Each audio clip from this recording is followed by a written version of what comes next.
రేపటి పనిని ఈరోజే చేయి.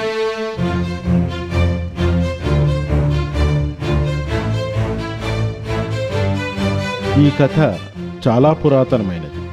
విశ్వాన్ని జయించాలనే కాంక్షతో సికందర్ తన వీరయోధులైన సైన్యంతో బయలుదేరాడు.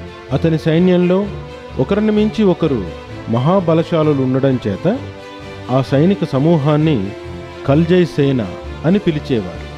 ఈ సేనలో ఒక వీరయోధుడే జాబాజ్.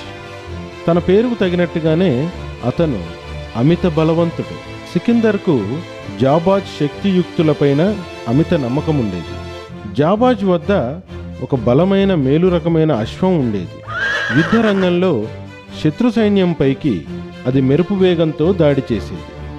దాని వేగాన్ని శత్రువులు కళ్ళప్పగించి చూస్తూ ఉండిపోయేవారు. జాబాజ్ ఆ గుర్రాన్ని టైగర్ అని పిలుచుకునేవాడు. ఒకరోజు జాబాజ్ తన టైగర్పై కూర్చొని కొండ పర్వతాల గుండా ప్రయాణం చేస్తుండగా అనుకోకుండా అశ్వం కాలు గట్టి రాతికి తగిలి కాలు నాడ విడిపోయింది. కాలు నుండి గుర్రపు నాడ విడిపోవడం జాబాజ్ గమనించాడు. నువ్వేమీ చింతించకు టైగర్, సాయంత్రం వరకు నీకు ఒక కొత్త గుర్రపు నాడను వేయిస్తాను.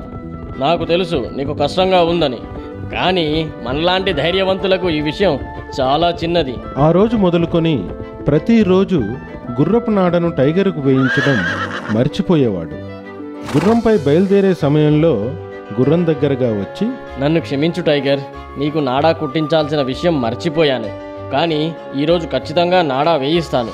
మనమేమి యుద్ధానికి వెళ్ళట్లేదు కదా అని నవ్వుకుంటూ గుర్రాన్ని పరుగులు తీయించేవాడు.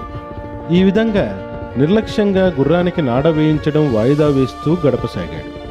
పాపం ఆ గుర్రం కాళ్ళు పుండుగా మారి నొప్పి కలిగించసాగాయి. జాబాజ్ మాత్రం గుర్రానికి ఏదో వంక చెబుతూ ఉండేవాడు.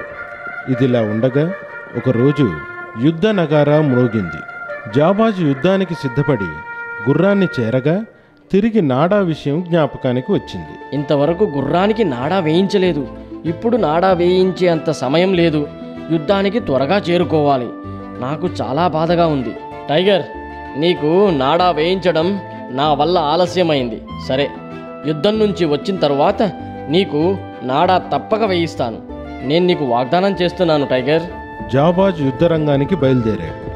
నాడా లేని కాలుకు పుండు ఏర్పడడం వల్ల టైగర్ పరుగులు తీయడం చాలా కష్టమైపోయింది. కానీ యుద్ధం వల్ల తన బాధను మరచి కుంటుతూ పరుగులు తీయసాగింది. హఠాత్తుగా రెండవ కాలి నాడ కూడా వీడిపోయింది. యుద్ధం ప్రారంభమైంది.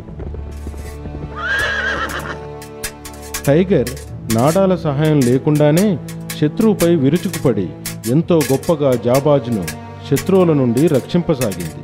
కానీ ఆ యుద్ధ భూమిపై పడిన అస్త్రశస్త్రాల ముక్కలు, చిన్న చిన్న మేకులు దాని కాలికి గుచ్చుకొని నాడాలు లేని ఆ కాలుని మరింత దెబ్బతీశాయి. దాంతో టైగర్కు నిలబడ్డమే కష్టమై యుద్ధ మైదానంలో కూలబడిపోయింది. గుర్రం పడిపోగానే శత్రువులు జాబాజ్ను బంధించి వేశారు. టైగర్ చచ్చిపోయింది. టైగర్ను ఆ స్థితిలో చూసిన జాబాజ్ తన మనస్సులోనే రోదిస్తూ, ఇదంతా నా నిర్లక్ష్యానికి కారణమే. రేపు అనకుండా గుర్రపు నాడాను అప్పుడే వేయించి ఉంటే నాకు టైగర్కు ఈ దుర్భర పరిస్థితి వచ్చేది కాదు. తప్పు జరిగింది. జాబాజ్ తల వంచుకొని బందీ అయిపోయాడు. అతడు ఏ రోజు పనిని ఆ రోజే చేసినట్లయితే ఇప్పుడు ఈ ఆపదలు వచ్చేవే కాదు కదా.